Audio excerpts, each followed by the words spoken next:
Magandang umaga mula sa Pag-asa Weather Forecasting Center. Ito ng ating update sa magiging tayo ng panahon sa susunod na 24 oras.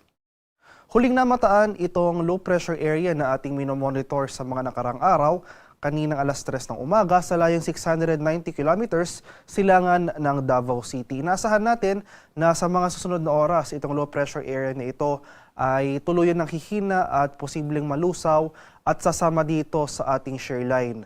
So itong shear line yung salubungan ng mainit at malamig na hangin na kung saan patuloy ito nagdudulot or makakaapekto ngayong araw dito sa silangang bahagi ng Visayas at sa Mindanao. Kaya over this area, sasahan natin yung mga mataas sa tsansa ng mga kaulapan at pag-ulan na dulot ng shear line. Samantala for Metro Manila at nalalabing bahagi ng ating bansa ay may kalakasan pa rin yung bugso ng ating northeast monsoon. Kaya sa mga lugar na ito, ay asahan pa rin natin yung bahagyang maulap hanggang sa maulap na papawirin. Sasamahan lamang yan ng mga light rains o yung mga mahihinang pag-ulan.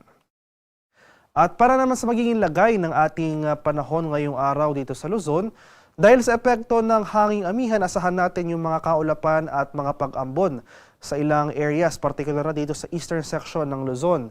So dito sa mga rehiyon ng Cagayan Valley at ilang bahagi ng Cordillera sa mga lalawigan ng Apayao, Kalinga, Ifugao, Mountain Province, pati na rin dito sa lalawigan ng Aurora, Quezon, buong Bicol Region at ilang areas rin ng Mimaropa.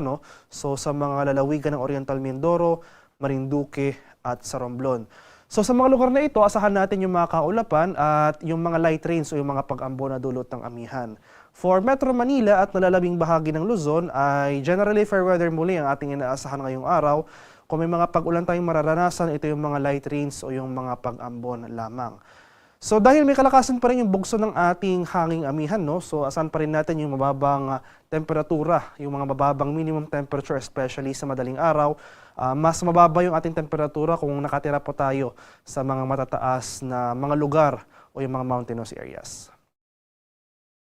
Sa area naman ng Visayas at Mindanao, dahil sa epekto ng shear line o yung salubungan ng mainit at malamig na hangin, asahan natin ang mataas sa tsansa ng mga kaulapan at mga kalat-kalat na pag-ulan at thunderstorms dito sa malaking bahagi ng Caraga, Davao Region at mga lalawigan ng Leyte, Southern Leyte, Eastern Samar, pati na rin sa mga lalawigan, ilang lalawigan ng Northern Mindanao sa may Camiguin at Misamis Oriental. Kaya over these areas, asahan natin especially mamayang hapon hanggang sa gabi, itong mataas sa tsansa ng mga pag-ulan. So posibleng mas dumami pa yung mga areas na makakaranas ng pag-ulan mamayang hapon, dulot yan ng shear line. Samantala, sa nalalabing bahagi ng Visayas, rest of Mindanao, pati na rin dito sa Palawan, ay magpapatuloy pa rin yung bahagyang maulap hanggang sa maulap na papawirin na dulot ng amihan. Kung may mga pag-ulan tayong mararanasan, ito yung mga pag-ambon o yung mga light rains. Sa kalagayan naman ating karagatan, dahil may kalakasan pa rin yung bugso ng ating amihan, may nakataas pa rin tayong gale warning sa eastern seaboards ng Visayas at sa Mindanao.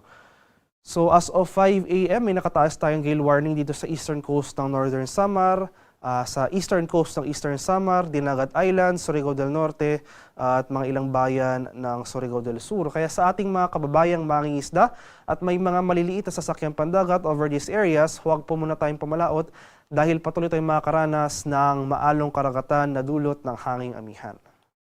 At para naman sa ating weather outlook sa mga susunod na araw, so dahil sa epekto ng shear line, asahan natin na hanggang bukas, araw ng linggo, magpapatuloy yung mga pag-ulan dito sa silangang bahagi ng Visayas at Mindanao. So most of Eastern Visayas as well as Caraga and Davao Region, asahan natin yung mga pag-ulan. Mataas sa tsansa ng mga pag-ulan na dulot ng shear line. Simula naman sa araw ng Lunes hanggang sa Miyerkules ay bahagyang aakyat, kumbaga yung axis ng ating shear line. Kaakibat ito yung pag-retreat o pag-atras rin ng ating northeast monsoon. So mababawasan na yung mga pag-ulan sa malaking bahagi ng Mindanao, pero dahil sa epekto nga ng shear line, asahan natin na malaking bahagi na ng Visayas as well as itong Bicol Region, mataas sa tsansa ng mga pag-ulan ang ating mararanasan over these areas in the coming days. Kaya maghanda po tayo at maging alerto sa mga banta ng flooding or landslides dahil inaasahan natin na mas lalakas pa yung mga pag-ulan na ating mararanasan over portions of Southern Luzon, Visayas, and eastern section ng Mindanao. Haring araw sa Kamaynilaan ay sisikat mamayang 6:25 ng umaga.